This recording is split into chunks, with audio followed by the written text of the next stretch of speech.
Imaginez un jeu d'échecs où chaque pion, chaque coup joué représente une vie. Aujourd'hui, on va plonger dans l'esprit tordu d'un homme pour qui les jeux d'échecs, c'était pas un simple jeu, mais une manière de compter ses victimes. Je vais vous parler du tueur en série le plus maléfique de Russie. Bienvenue dans l'histoire d'Alexander Pichushkin, le tueur à l'échiquier.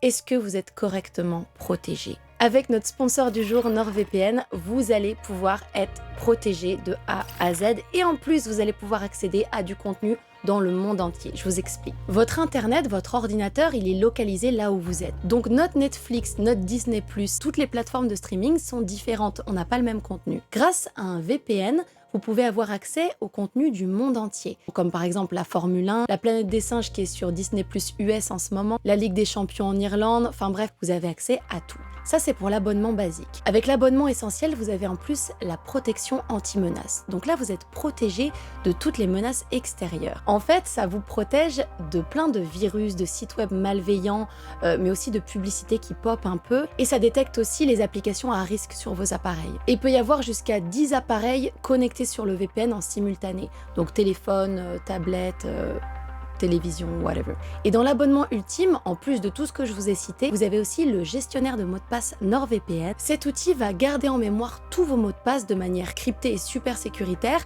et au moins vous aurez plus besoin de les noter quelque part dans vos notes. Et 1 téraoctet de cloud. Je trouve ça très très cool. Surtout pour le prix, ça c'est les prix de chaque abonnement. En cliquant sur mon lien en barre d'infos, vous allez profiter de l'offre exclusive de NordVPN. Avec ça, vous aurez 4 mois offerts. Donc allez-y, cliquez sur le lien, c'est satisfait ou remboursé sous 30 jours. Donc vous pouvez tester et si jamais ça vous plaît pas, vous pouvez vous faire rembourser. Voilà, merci beaucoup NordVPN d'avoir sponsorisé cette vidéo et on repasse à la suite de notre histoire. Notre histoire prend place au parc de Bitsa, un grand parc à côté de Moscou dans les années 2000. Et ce parc-là, il est gigantesque. Regardez, ça c'est le parc de Bitsa. À côté, c'est le parc de Central Park. Il est vraiment énorme. Il fait à peu près 10 km². Donc c'est vraiment un parc gigantesque. Le parc de Bitsa, il est fréquenté par plein de gens différents. Il y a des promeneurs, des gens qui font du sport, des amoureux qui pique-niquent, des personnes âgées qui se promènent. Enfin bref, il y a aussi des prostituées. C'est vraiment un très très grand parc fréquenté par plein de gens différents. Mais un jour, il y a un passant qui fait une horrible découverte. Il découvre un corps recouvert de sang face contre terre avec une bouteille de vodka plantée dans le crâne. La police se rend sur les lieux, mais étrangement, il ne retrouve aucun indice, aucune preuve pour retrouver le tueur. Pas d'ADN, pas de traces sur le sol, rien du tout. Le corps, c'est celui du jeune Mikhail Oditchuk, un jeune homme de 18 ans. Et voilà, malheureusement, il n'y a aucune preuve, donc l'enquête piétine. Et puis, quelques semaines plus tard, un autre corps est retrouvé. Même chose, face contre terre, une bouteille de vodka plantée dans le crâne. Et puis un autre, et puis un autre, et puis un autre. Bientôt, c'est des dizaines et des dizaines de personnes qui sont retrouvées décédées dans le parc de Bitsa. Yevgeny, Vyacheslav, Yuri, Nikolai, Vera, Gennady, Sergei, Nikolai, Victor. C'est majoritairement des hommes, mais il y a aussi des femmes et souvent ce sont des marginaux, c'est des gens sans abri. Des gens en fait qui passent un peu inaperçus, malheureusement. Et c'est triste parce que comme ils n'ont pas vraiment de proches, de gens qui poussent à faire des enquêtes, et ben par manque de preuves, finalement, les dossiers sont classés et tout ça est classé sans suite en fait. Mais c'est pas parce que tous ces cas sont classés que les gens s'inquiètent pas, en fait les gens paniquent. Qu'est-ce qui arrive au parc de Bitsa? Il y a tellement de gens qui disparaissent dans ce parc, c'est trop bizarre. Personne comprend ce qui se passe. Comment il peut y avoir autant de cadavres retrouvés au même endroit sans qu'il y ait aucune preuve, aucune erreur du tueur? Parce que c'est assez évident pour tout le monde et pour la police que c'est l'œuvre d'une même personne. C'est toujours le même modus operandi. Il y a toujours cette signature de la bouteille de vodka, enfin quasiment tout le temps, dans le crâne des victimes. Ça se passe toujours au même endroit, donc ça a vraiment l'air d'être l'œuvre d'un tueur en série. Mais voilà, aucune preuve et personne ne l'a jamais vu non plus, il n'y a jamais eu aucun témoin. Puis il y a autre chose aussi qui inquiète énormément les gens et la police, c'est que ces meurtres-là, les victimes, il y a rien qui les relie. Mis à part le fait que ce soit majoritairement des sans-abri, mais ça ne l'est pas tout le temps, eh bien, il n'y a aucun lien entre elles. On dirait que ça peut tomber sur n'importe qui à n'importe quel moment. Le tueur a l'air de choisir ses victimes totalement par hasard, et à chaque fois, c'est super violent, c'est méthodique, c'est froid. Voilà, il y a vraiment une signature, quoi. Le parc de Bitsa devient alors une gigantesque scène de crime, les médias en parlent de plus en plus, et c'est la panique à Moscou. Les gens osent plus aller se promener dans le parc, tout le monde a peur d'être la prochaine victime. On ne sait pas sur qui ça peut tomber, mais tout le monde est sûr d'une chose, et ils ont raison, c'est qu'il y en aura d'autres. Donc on a des dizaines de victimes, mais pas de tueurs. Et ce que les enquêteurs ne savent pas encore, c'est que l'objectif du tueur est loin d'être atteint. Ils ont très peu d'éléments, ils savent que les meurtres sont très brutaux, qui se passent tous dans le parc de Bitsa, et que les victimes sont très différentes. Mais il y a une chose qu'ils remarquent, c'est que le tueur semble traquer sa proie, un peu comme dans un jeu, parce que les victimes sont choisies quasiment par hasard. Il a l'air de les traquer comme dans un jeu. Et c'est en 2006 que le joueur se révèle enfin. Marina Moskaliova, 36 ans, est retrouvée morte dans le parc de Bitsa. Mais cette fois, il y a un indice. En fait, dans sa poche, les enquêteurs retrouvent un billet de métro. Avec ça, ils peuvent savoir quel train elle a pris, à quelle heure, et du coup, qu'est-ce qu'ils font ? Ils vont aller voir les caméras de surveillance du quai de la gare où elle est passée. Et là, bingo, ils voient Marina qui marche sur le quai, accompagnée d'un homme. Elle n'est pas toute seule. On peut le voir, vous voyez, mais c'est assez difficile de l'identifier. Mais c'était sans compter un petit bout de papier que Marina avait donné à son fils avant de se rendre au parc de Bitsa. Sur ce petit bout de papier qu'elle a donné à son fils, il y a un numéro de téléphone. Et ce numéro de téléphone, c'est celui de son collègue de travail qu'elle avait prévu de rencontrer à la gare. Elle avait prévu ensuite d'aller avec lui au parc de Bitsa. Et ce collègue, c'est un certain Alexander Pichushkin. Et vous vous souvenez de la première victime, Michael ? Eh bien, à l'époque, il y a plusieurs témoins qui l'avaient vu traîner plus ou moins au moment de sa mort avec un garçon. Et ce garçon, il s'appelait Alexander Pichushkin. À l'époque, les preuves n'étaient pas suffisantes pour l'arrêter sur le seul motif qu'il avait été vu avec Michael. Donc, les poursuites avaient été abandonnées. Et Alexander Pichushkin n'avait pas eu de problème. Mais là, les enquêteurs, ils font le rapprochement. Ils se disent « Attends, on est peut-être en train de déterrer quelque chose d'énorme là ». Ils arrêtent donc cet Alexander Pichushkin, qui a l'air d'être un homme ordinaire, calme, sain d'esprit, jusqu'à ce qu'il se mette à parler en salle d'interrogatoire. Il avoue aux enquêteurs qu'il est bien l'auteur de tous les meurtres de Bitsa. Il a tué des dizaines et des dizaines de victimes et il tenait le compte sur un échiquier. Il voulait atteindre 64, le nombre de cases sur un échiquier, mais malheureusement, il a été arrêté alors qu'il en avait tué seulement 61. Il leur dit que pendant toutes ces années, il se sentait comme un dieu tout-puissant avec son jeu d'échecs morbide où il pouvait être le juge et le bourreau. C'est vraiment ces mots. Il leur dit qu'il se sentait un peu comme leur père, qu'il leur ouvrait la porte à un autre monde. Il leur explique que la vie sans meurtre, pour lui, c'est un peu comme vous, la vie sans nourriture. Si vous ne mangez pas, vous mourrez. Moi, j'ai besoin du meurtre pour vivre. Il compare sa carrière à un genre d'orgasme perpétuel. Il dit qu'il tire un plaisir infini à tuer. Il aime particulièrement le bruit du crâne qui se brise et c'est la raison pour laquelle, la plupart du temps, il opérait de cette manière-là. Mais ses techniques varient quand même, il en a étranglé plusieurs par exemple. Donc voilà, il leur déballe tout ça en salle d'interrogatoire assez rapidement. Il s'arrête plus, il raconte tous ces meurtres et tout le plaisir qu'il a eu à les faire. Petit jeu de mots, mais sur l'échiquier, c'est lui le pion du fou, quoi. Notre histoire commence en Russie dans les années 70.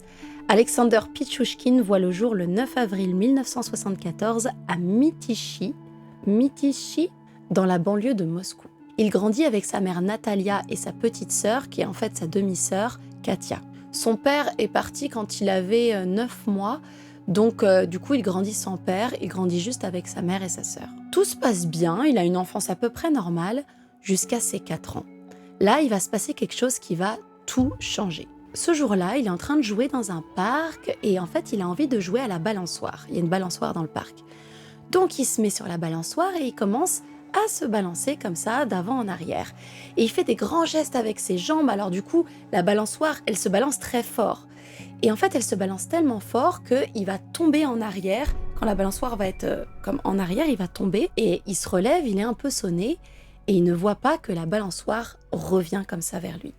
Et elle vient le frapper assez violemment sur le front. Le choc est assez brutal. Il rentre chez lui en pleurant. Sa mère voit qu'effectivement, il y a un gros bleu, une grosse bosse sur son front. Mais bon, on est dans les années 70 et sa mère, elle a pas beaucoup d'argent.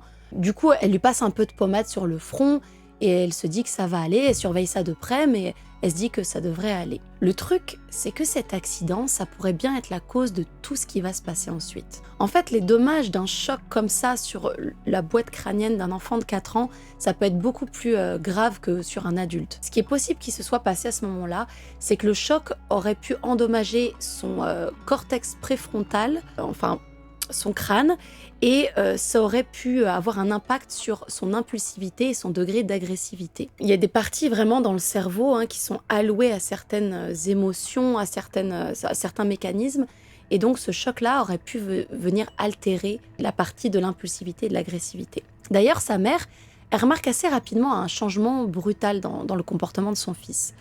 Elle voit qu'il s'énerve beaucoup plus vite, il est beaucoup plus stimulé par certaines choses, par certaines lumières, il va s'énerver plus facilement. Après, petite parenthèse, je tiens quand même à faire une précision. Cette histoire-là, c'est ce qu'a rapporté la mère au procès d'Alexander. Donc, est-ce que c'est vrai? Est-ce qu'elle cherchait pas à justifier les actions de son fils? Ça, on ne sait pas trop. C'est une histoire qu'on peut quand même mettre entre guillemets parce que c'est vraiment des faits rapportés par la mère. Dites-moi ce que vous en pensez. Voilà, je tenais quand même à préciser ça. Donc après cet événement, à l'école, ça se passe pas très bien. Il est rejeté par ses camarades de classe. Son attitude, son comportement lui permet pas de bien s'intégrer dans l'école. Et puis sa mère remarque qu'il a un petit problème avec les S et les ch. Il confond les S et les ch, un petit problème d'orthophonie.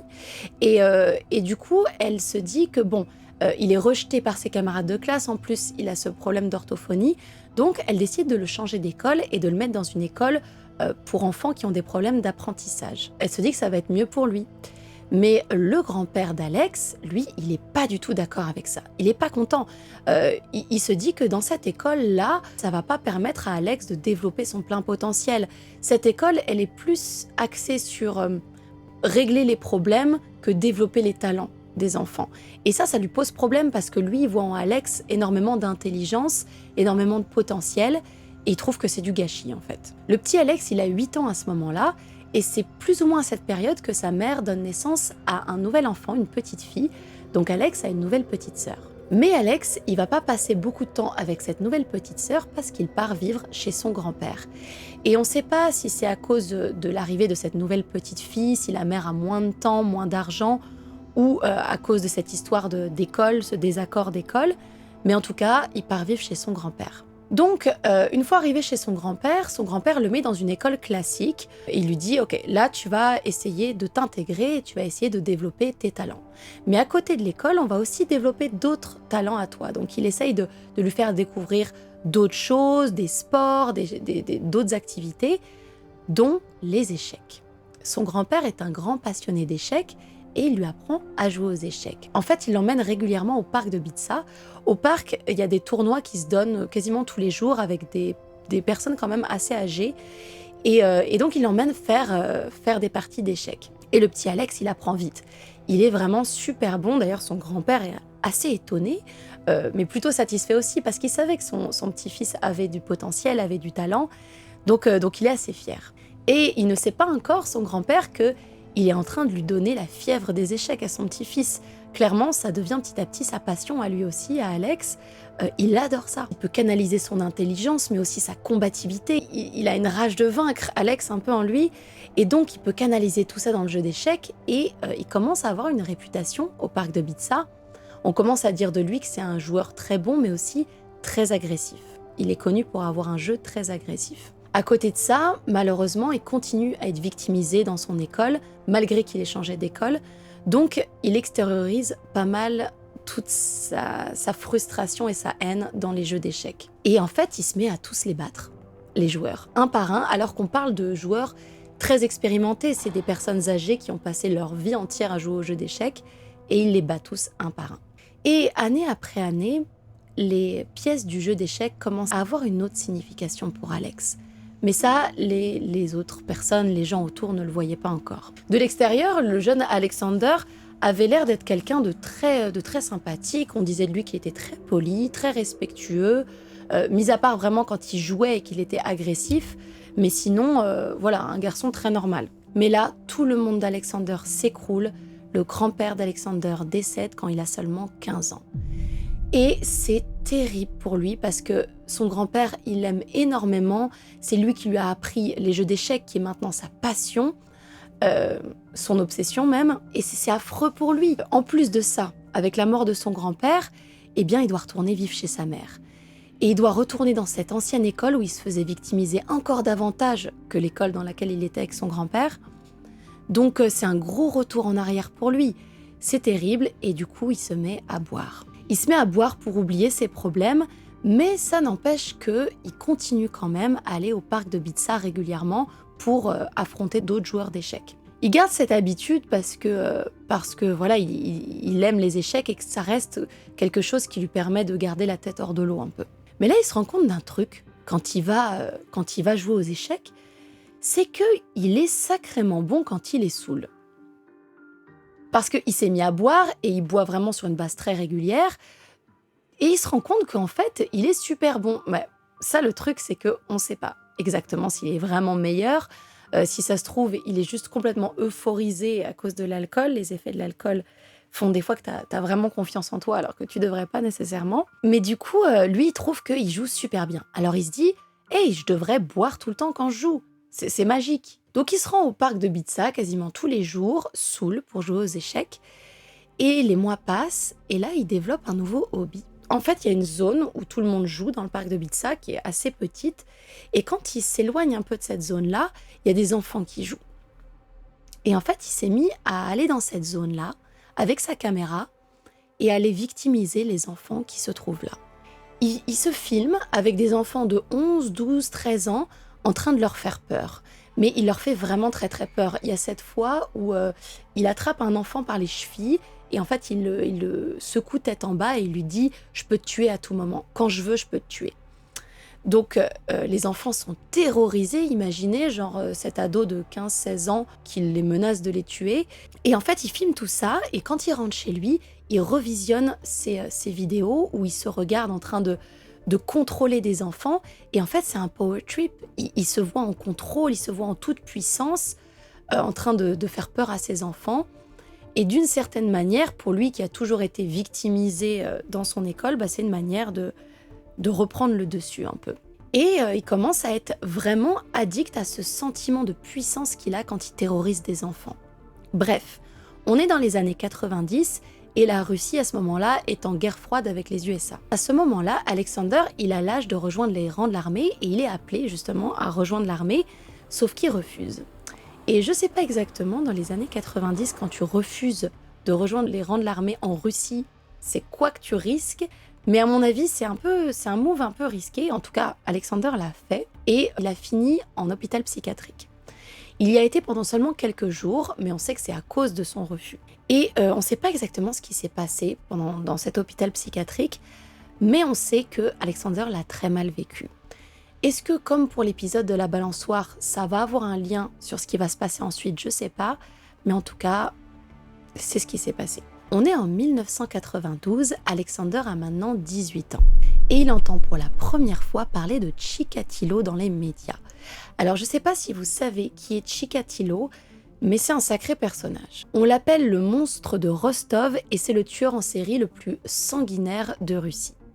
En tout cas, jusqu'à notre histoire. Ce gars-là, il a fait 52 victimes. Et quand Alexander y voit ça dans les médias, son esprit compétitif se réveille.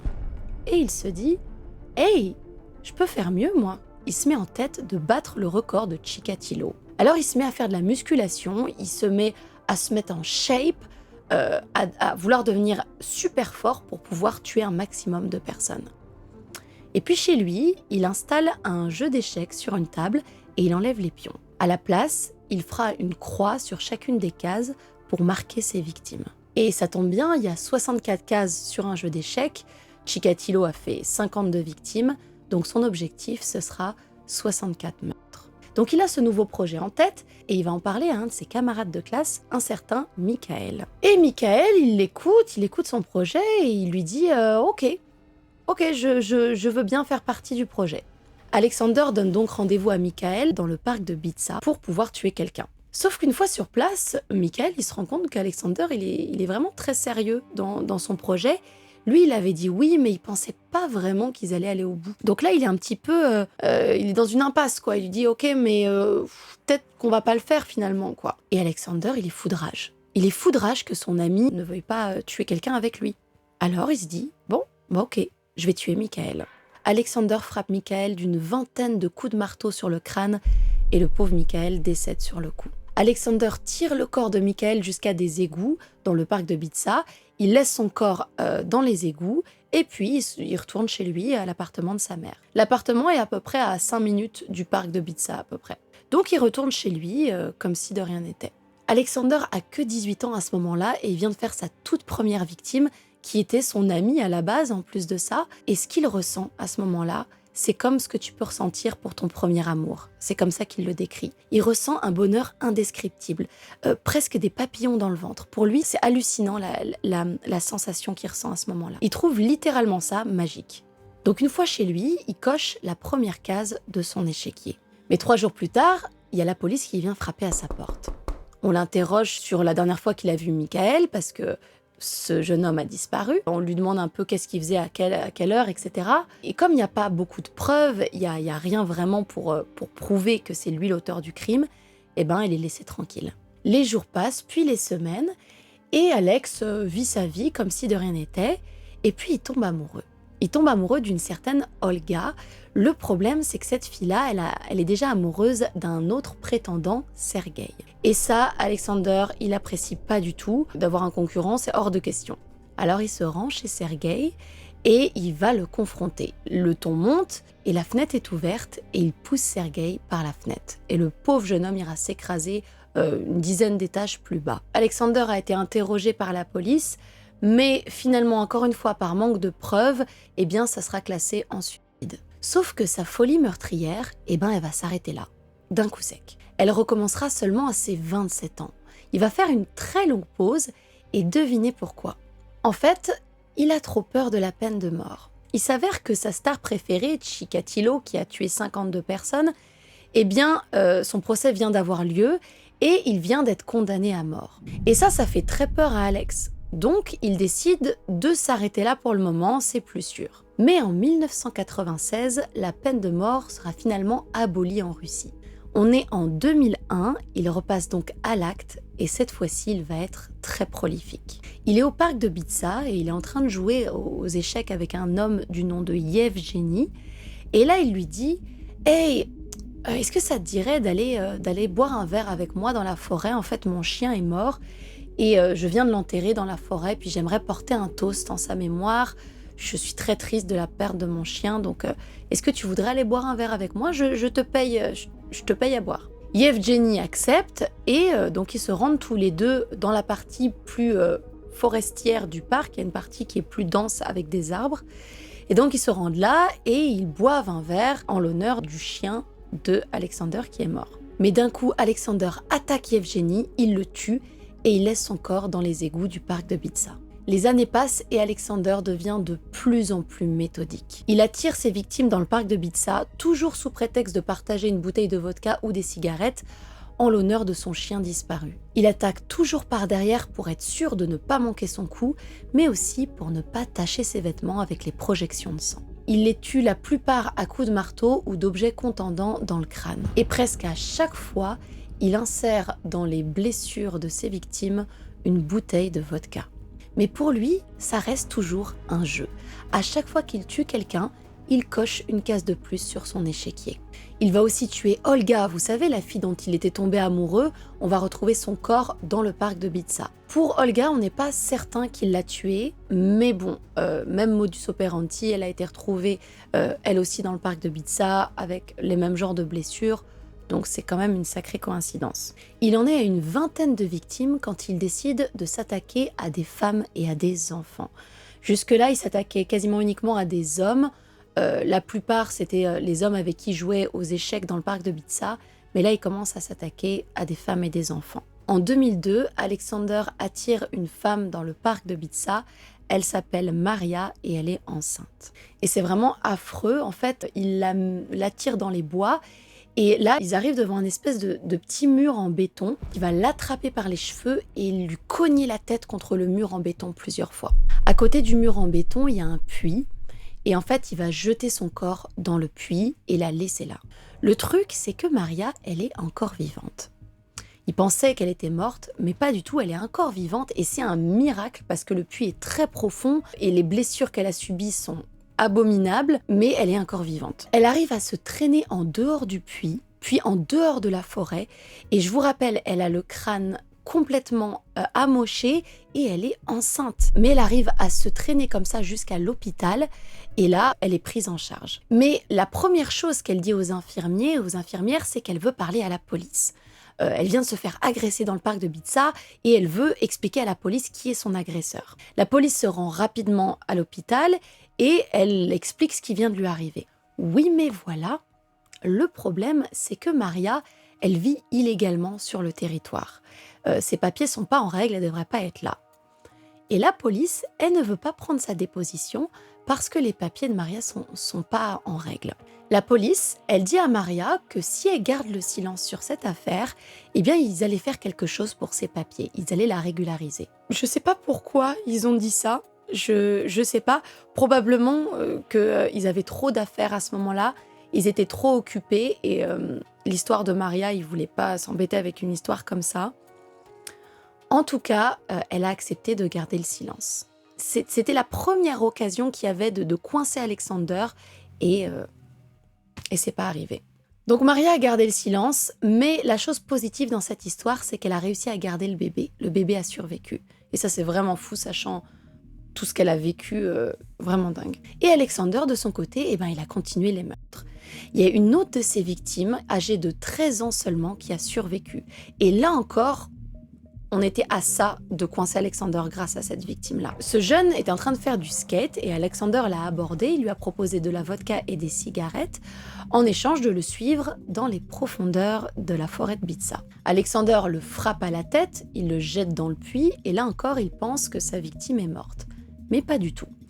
Et ce qui est miraculeux dans ce cas-là, c'est que ce qui a sauvé la vie au jeune garçon, c'est que son manteau s'est accroché à un petit morceau de métal sur la paroi du puits. Il aurait pu en fait tomber la tête la première dans le puits et se tuer de cette manière-là. Il aurait aussi pu survivre comme Maria l'avait fait, mais c'est quand même, le puits est très très profond. Donc il s'est retrouvé suspendu sur un morceau de métal avec sa veste sur la paroi du puits. Il a attendu qu'Alexander soit suffisamment loin et là il a grimpé la paroi du puits, il s'en est extirpé. Il est sorti de la forêt et il a couru au poste de police. Il a parlé de son histoire à la police, mais la police ne l'a pas cru. En fait, il sentait la cigarette et l'alcool. Il avait fumé et il avait bu. Et du coup, la police a dit « Ouais, mais toi, tu bois, tu fumes, t'es un dépravé, en gros, retourne traîner dans les rues, quoi. » Donc la police l'a pas cru. Mais le plus fou dans cette histoire, c'est qu'une semaine plus tard, le jeune garçon de 13 ans est dans le métro. Et là, il tombe nez à nez avec Alexander. Genre à 5 mètres de lui, il croise le regard d'Alexander. Et donc là, il est tétanisé. Il a subi la semaine passée un traumatisme. Il a été agressé par cet homme-là dans une forêt. Il était à 2 doigts de mourir. Donc il est pétrifié quand il le voit. Et juste à côté de lui, il y a une patrouille de police. Donc le jeune garçon prend son courage à 2 mains et il va voir la patrouille de police et il leur pointe du doigt Alexander et il leur dit « Ce gars-là, il y a 1 semaine, il a essayé de me tuer. » Et la police ne fait rien. La police le regarde et le prend pour un menteur et lui dit « Va, retourne chez ta mère. » Donc voilà, 3e chance manquée d'arrêter Alexander, mais on va en avoir une 4e. Ça, c'est vraiment incroyable. On a une autre victime qui a survécu, qui a été laissée pour morte et qui a survécu. Donc, elle a été laissée au fond du puits, elle a été frappée à la tête, elle a réussi à s'extirper du puits. Mais le truc, c'est que cette victime-là a été frappée tellement brutalement à la tête qu'elle ne va garder aucun souvenir de son attaque. Donc, une nouvelle victime qui a échappé aux griffes d'Alexander, mais on ne peut toujours pas remonter jusqu'à lui. C'est vraiment le sort qui s'acharne, hein. C'est vraiment dingue. Et donc, les meurtres continuent et Alexander en est maintenant à 40 victimes. Mais il va commettre une erreur. Il a fait une très très grosse erreur. il vient de tuer un officier de police, enfin un ex-officier de police. Et ça, la police, elle aime pas du tout. En plus de ça, tout récemment, il a commencé à arrêter de jeter les corps dans les égouts et dans le puits, il les laisse à l'air libre. Excès de confiance ou autre chose, mais en tout cas, là, on peut plus ignorer les corps, on peut plus ignorer les faits. Une enquête est alors ouverte pour retrouver l'auteur des meurtres qui sont maintenant reliés, parce que jusqu'à présent, ils n'étaient pas vraiment reliés dans les enquêtes, en tout cas pas officiellement. C'était un peu compliqué, mais là, une enquête est ouverte pour le tueur de Bitsa. Ils arrêtent plusieurs gars, notamment un, et pour ce gars-là, ils sont quasiment sûrs que c'est leur homme. Et Alexander, il est outré quand il voit ça dans les news. Comment ça, ce gars-là est en train de prendre tous les lauriers, tout son travail, toute son œuvre est attribuée à quelqu'un d'autre, ça le rend foudrage. Il est vraiment dégoûté quand il voit ça, son ego en prend un coup, quoi. Mais le tueur à l'échiquier a un dernier coup à jouer. On est en 2006 et Alexander travaille dans une petite épicerie et il a une collègue de travail qui s'appelle Marina. Un jour, il décide d'inviter Marina à un pique-nique avec lui dans le parc. Il faut savoir qu'une de leurs collègues en commun, Larissa, a mystérieusement disparu quelques mois plus tôt et Marina ne sait pas que c'est Alexander qui l'a tuée. Marina informe donc son fils qu'elle se rend à une date au parc de Bitsa et elle est un peu inquiète vu tout ce qui se passe dans ce parc-là, donc elle lui dit voilà où je vais et avec qui j'y vais. Et là, il y a une petite part d'ombre dans cette histoire. On ne sait pas exactement, il y a plusieurs versions. Il y a une version qui dit que Alexander n'était pas du tout au courant, que Marina avait informé son fils qu'elle partait au parc de Bitsa avec lui. Et il y a une autre version qui dit que Alexander était au courant, que Marina en avait parlé à son fils et qu'il aurait été face à un dilemme. Est-ce que je la tue ou est-ce que je la tue pas, sachant que le fils de Marina est au courant. J'ai trouvé plusieurs versions et je ne sais pas exactement quelle est la vraie version dans cette histoire. En tout cas, l'issue est la même parce qu'une fois rendu au parc de Bitsa, il tue Marina. Marina est portée disparue. Là, on a affaire à une femme qui a des proches, qui a un fils. C'est pas comme les sans-abri ou les marginaux que Alexander a l'habitude de tuer. Donc là, il y a des proches qui veulent savoir où elle est rendue. Et on sait que Marina avait rendez-vous avec un certain Alexander au parc de Bitsa. Son fils est au courant. La police enquête et elle va donc voir les caméras de surveillance du train que Marina a pris et on voit Alexander à ses côtés. On sait qu'Alexander avait rendez-vous avec elle au parc de Bitsa. Bref, tout pointe Alexander Pietrushkin. Et ensuite, ils attendent 2 jours. Je ne sais pas pourquoi ils attendent 2 jours avant de l'arrêter. Il y a toutes les preuves possibles. Tout l'accuse et ils attendent 2 jours. 2 jours pendant lesquels il peut s'enfuir. Il peut totalement partir. Je ne sais pas pourquoi ils ont attendu 2 jours. En tout cas, 2 jours passent. Ils viennent frapper à la porte d'Alexander et il est là. Il est là, Alexander est chez lui et ils peuvent l'arrêter. Échec et mat, Alexander. J'étais obligée de le faire. Quand il se fait arrêter, le 15 juin 2006, il a rempli 61 cases de son échiquier mortel. Alors Alexander se fait arrêter et quand il se fait arrêter, il dit à la police « Par contre, je veux rien voir dans les médias qui disent que je me suis fait arrêter. On est d'accord, c'est moi qui ai fait en sorte que vous m'arrêtiez. Je me suis laissé prendre. » Et donc c'est là qu'on se pose la question, est-ce qu'il savait pour la note que Marina avait laissée à son fils? Parce que ça influe un petit peu le cours de l'histoire. S'il savait, alors effectivement, il se serait peut-être laissé prendre, il aurait peut-être fait ce move de tuer Marina exprès pour se faire arrêter, mais peut-être qu'il a aussi changé l'histoire à son avantage pour se faire passer pour un héros, un genre de héros. On ne sait pas exactement si s'est vraiment laissé prendre ou s'il a inventé ça, en tout cas. Et donc à la police, il va tout déballer dans les détails, il va même se rendre sur les lieux des crimes, il va reproduire les scènes, ça a été filmé d'ailleurs, regardez ça, c'est très troublant. Il va reproduire certains de ses crimes et il va tout détailler comme un homme amoureux en fait. C'est vraiment comme ça qu'il le vit et comme ça qu'il l'exprime. Alexander adore recevoir toute cette attention-là. Pour lui, c'est vraiment l'aboutissement d'une carrière en fait. Pendant son procès, il est retenu dans une cage de verre pour sa propre sécurité. Et en fait, il est retenu dans cette même cage dans laquelle était retenu Chikatilo, l'homme sur qui il a pris exemple et dont il a battu le record. Il est accusé de 48 meurtres confirmés, mais beaucoup pensent que le nombre se rapprocherait plus de 63. D'ailleurs, Alexander était très déçu de ne pas endosser tous les meurtres qu'il clamait. Donc lui, il clamait 63 meurtres. Mais voilà. C'est vraiment fou de penser que chaque vie qu'il prenait, c'était juste une case à cocher sur son échiquier. Ça montre vraiment qu'il a aucune empathie, aucun remords. Pour lui, c'est vraiment des pions. Les gens, c'était vraiment des pions. Et plus les meurtres étaient risqués vers la fin, plus il aimait ça.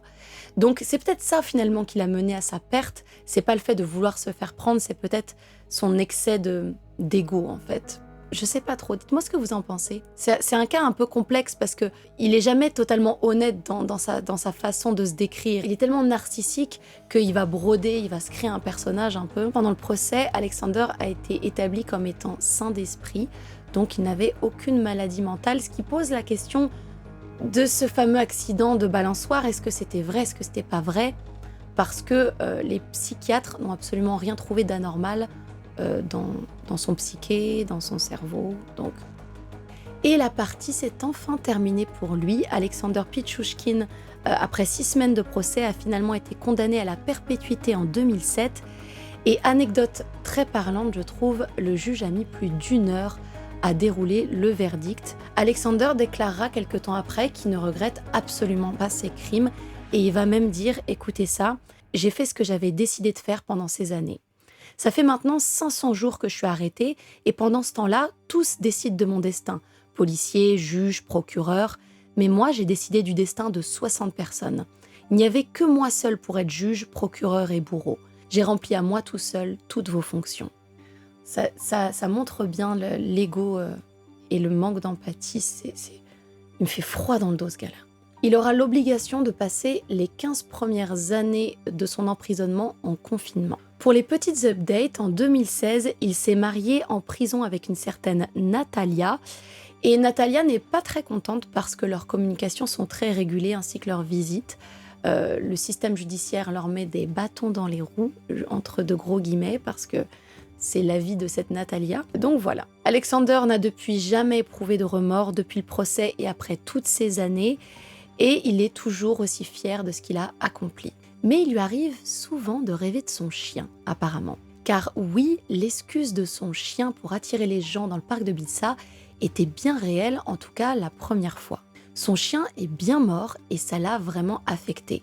En fait, il aurait pu le sauver, mais comme il ne l'a pas assez bien traité, c'est ce qui aurait conduit à sa mort. C'est quelque chose qu'il regrette énormément et certaines nuits, son chien le hante dans ses rêves. Voilà pour l'histoire du tueur en série le plus prolifique de Russie. C'est une histoire absolument terrifiante et pas si vieille que ça en plus. Et ce qui est vraiment fou, c'est que, eh bien, il va pouvoir demander sa libération en 2031, soit dans 7 ans. C'est pour très bientôt. Mais bon, après, c'est peu probable qu'il le laisse sortir. Il a juste le droit de demander une sortie. Mais c'est ça, c'est peu probable qu'il le laisse sortir, j'espère pas vraiment qu'un homme comme ça va être libéré.